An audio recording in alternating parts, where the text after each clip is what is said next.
नमस्कार दोस्तों। आज के वीडियो में हम बात करने वाले हैं यूपीएससी मेन एग्जामिनेशन के बारे में।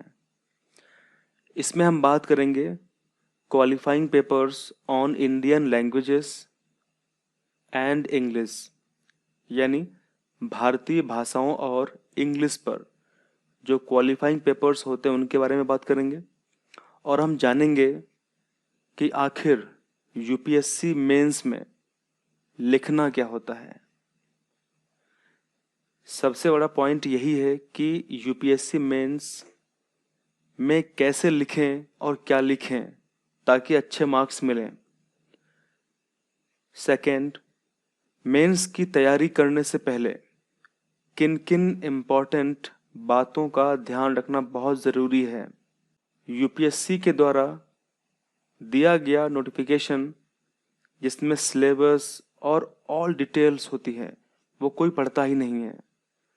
अगर उसको आपने सही से पढ़ा है तो वहाँ पे आपको सारे क्लूज मिलेंगे कि क्या क्या हम मेंस में, प्रीलिम्स में, इंटरव्यू में क्या क्या वो पूछने वाले हैं।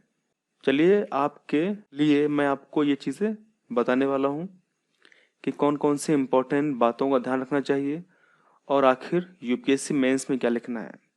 उससे पहले कुछ क्वेश्चंस लेते हैं। काफ़ी बार मुझसे कई स्टूडेंट्स ने पूछा है कि क्या फर्स्ट डे से मेंस आंसर राइटिंग प्रैक्टिस शुरू की जाए, या फिर अगर मैं प्रीलिम्स के बाद में प्रैक्टिस करता हूं तो उससे कोई दिक्कत तो नहीं होगी। यहाँ पे मैं चाहूँगा कि आप टॉपर्स के वीडियो देखें, जो टॉपर्स 2015, 16, 17 या फिर 20 में जिन लोगों ने टॉप किया है और जिन लोगों ने बहुत ही अच्छे मार्क्स लेके आए हैं, आप उनके वीडियोस देखें। अगर आप देखेंगे तो आपको पता पड़ेगा कि कुछ टॉपर्स रिकमेंड करते हैं कि प्रीलिम्स की प्रिपरेशन के दौरान आप मेंस आंसर राइटिंग प्रैक्टिस कर सकते हैं, और कुछ टॉपर्स रिकमेंड करते हैं कि मैंने कभी भी प्रीलिम्स के दौरान मेंस में किसी भी प्रकार की कोई भी आंसर राइटिंग नहीं करी है। मैंने प्रीलिम्स पास कर लिया, उसके बाद जब मैं मेंस में गया तब मैंने कुल 3 या 4 महीने या जो भी टाइम मिलता है प्रीलिम्स के बाद में मेंस के लिए, मैंने सिर्फ उतने ही महीने, उतने ही दिन मेंस के लिए आंसर राइटिंग करी और मेरे अच्छे मार्क्स आए और सिलेक्ट भी हो गया। तो डिपेंड करता है। मैं चाहता हूं कि सबसे पहले बिफोर राइटिंग एनीथिंग, कुछ भी लिखने से पहले आप ये सुनिश्चित कर लें कि जो क्वेश्चन आपसे पूछा जा रहा है क्या उसके बारे में आप अवेयर हैं। जैसे मान लीजिए इंडियन इकोनॉमी पे कोई क्वेश्चन आपसे पूछा गया है, क्या आपको उसके बारे में जानकारी है, क्या आप लिख सकते हैं उसके बारे में एक्यूरेट जो पूछा गया है, या फिर आप बनावटी भाषा में लिख के आएंगे, उल जलूल लिख के आएंगे। अगर आप ऐसा प्रैक्टिस करने वाले हैं तो मैं चाहता हूं कि प्रैक्टिस ना करें। सबसे पहले उस कॉन्सेप्ट को, उस टॉपिक को सही तरीके से समझें, उसके बाद फिर आंसर राइटिंग प्रैक्टिस करें। इससे क्या होगा, आप एक सही दिशा में प्रैक्टिस कर पाएंगे। तो चलिए स्टार्ट करते हैं आज का हमारा वीडियो। तो इस स्लाइड में हम बात करने वाले हैं मेन एग्जामिनेशन के बारे में, यानी मुख्य परीक्षा के बारे में। देखिए इसका मीनिंग क्या है। The main examination is intended to assess the overall intellectual traits. Traits का मतलब क्या होता है, characters, and depth of understanding of candidates rather than merely a range of their information and memory. इसका मतलब ये है कि अगर आपने इंफॉर्मेशन स्टोर करके रखी हुई है लेकिन आप उस इंफॉर्मेशन का यूज नहीं कर पा रहे हैं तो आपके लिए मेंस में दिक्कतें होने वाली हैं। सबसे इंपॉर्टेंट बात क्या होनी चाहिए कि कैंडिडेट को overall intellectual trait, depth of understanding यानी डिफिकल्ट टॉपिक्स को समझने की क्षमता होनी चाहिए, ना कि केवल उसको कुछ रटा हुआ है, कुछ भंडार है दिमाग के अंदर, इंफॉर्मेशन भरी हुई है तो वो कूड़ा है मेंस के लिए। तो इन बातों का ध्यान बहुत जरूरी है। The nature and standard of questions in the general studies paper 2nd to 5th will be such that a well educated person will be able to answer them without any specialized study। देखिए, जो paper 2nd से paper 5th तक जो questions आएंगे GS में, वो इस तरीके से डिजाइन किए होंगे कि उसको वेल एजुकेटेड पर्सन यानी पढ़ा लिखा व्यक्ति बिना किसी स्पेशलाइज्ड, बिना किसी विशेष अध्ययन के उन क्वेश्चंस का आंसर कर पाएगा। ठीक है, दूसरी बात ये थी, the questions will be such as to test candidates general awareness of variety of subjects.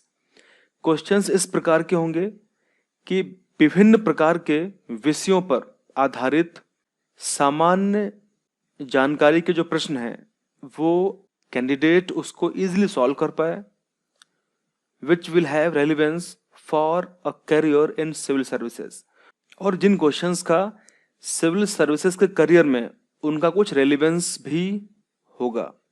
The questions are likely to test the candidates basic understanding of relevant issues and ability to analyze and take a view on conflicting socio-economic goals, objectives and demands।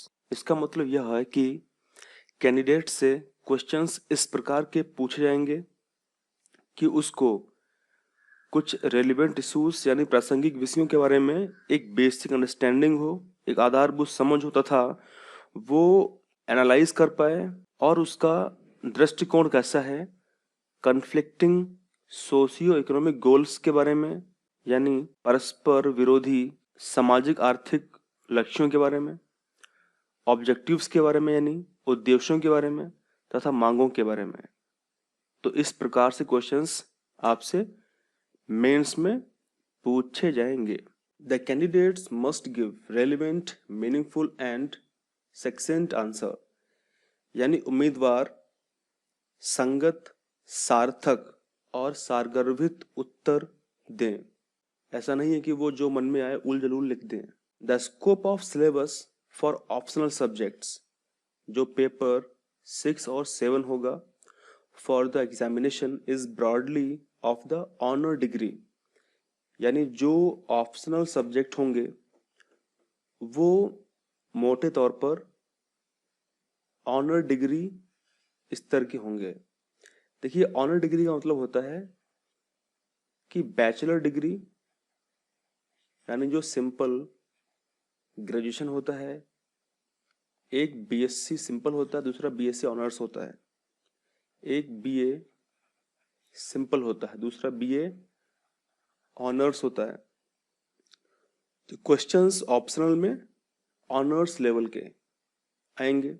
जो bachelor degree से थोड़ा higher level के होंगे लेकिन master degree से थोड़ा सा नीचे लेवल के होंगे। लेकिन इंजीनियरिंग, मेडिकल एंड लॉ, इन तीन के ऑप्शनल किस किस के, इंजीनियरिंग, मेडिकल एंड लॉ के जो ऑप्शनल हैं वो बैचलर डिग्री के ही होंगे। अब बात करते हैं कि सिविल सेवा की जो मुख्य परीक्षा है उसकी स्कीम में कौन कौन से पेपर्स को शामिल किया गया है। तो इसमें अभी हम जानेंगे क्वालिफाइंग पेपर्स के बारे में ऑन इंडियन लैंग्वेजेस और इंग्लिश।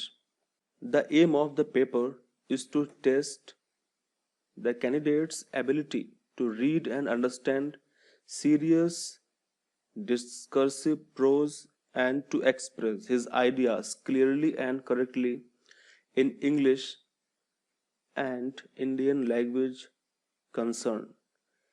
इसका मतलब यह है कि इन पेपर्स का मुख्य जो उद्देश्य है वह यह है कि उम्मीदवार यानी कैंडिडेट की डिस्कर्सिव प्रोज यानी तर्कपूर्ण जो गद्य हैं उनको रीड कर पाना यानी पढ़ पाना और उनको अंडरस्टैंड कर पाना यानी समझ पाना की क्षमता रखता हो और उस पर अपने विचार स्पष्ट और सटीक तरीके से इंग्लिश और संबंधित भाषा में दे सकने की क्षमता रखता हो।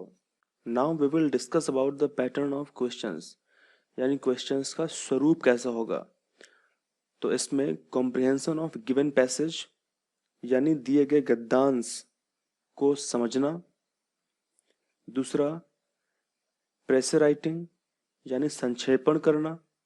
तीसरा, यूसेज ऑफ वोकेबलरी, यानी शब्द प्रयोग तथा शब्द भंडार। और चौथा, शॉर्ट एसेज, यानी लघु निबंध। तो ये स्वरूप है इंग्लिश में।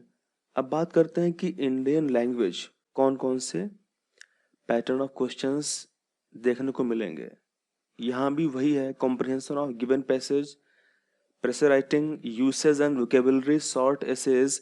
और यहाँ पे एक पांचवी चीज जोड़ी गई है जो है translation from English to Indian language and vice versa, यानी अंग्रेजी से भारतीय भाषा तथा भारतीय भाषा से अंग्रेजी में अनुवाद आपको करना होगा।